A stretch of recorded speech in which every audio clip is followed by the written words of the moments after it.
Welcome to SQ Tech Lab YouTube channel. In this video, we will learn about importing files in CapCut. If you have no idea about CapCut interface, check out our previous video. Link available in video description. Let's start today's class. First, let's open the CapCut software.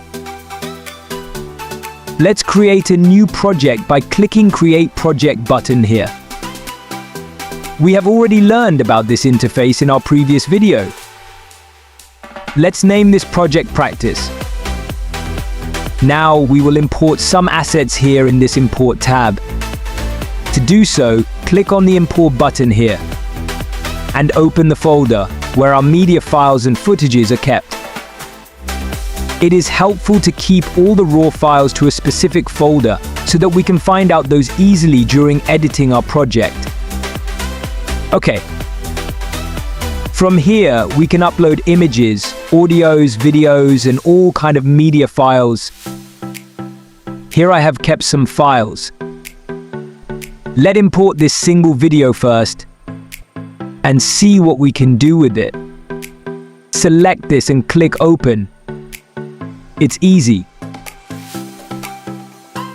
Now here we can notice that if we click on this video, a preview will be shown in player here.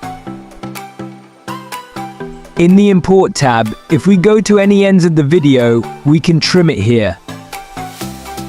And we can import our trimmed part to our project timeline. Let us not trim here for now. If we want to import more files here, just click the Import button at the top left. Let's import images, audio files, and all other video files this time.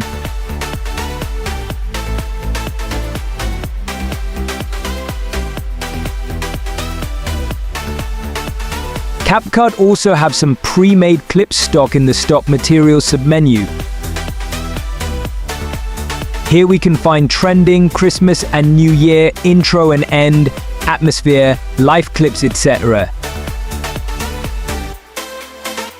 Here, we can change the format of how media files are showing among grid view and list view. Also, we can choose how we want our files be sorted by among time imported, name, type and duration, etc. We can even select if we only want to see specific kind of files here, such as video files, audio files, images, or all media files together. That's all for today. From here, we can import our files to project timeline easily. In next video, we will learn about timeline in CapCut PC. Thanks for watching. If you enjoyed this content, like this video and subscribe our channel. Stay tuned for our next video and take care.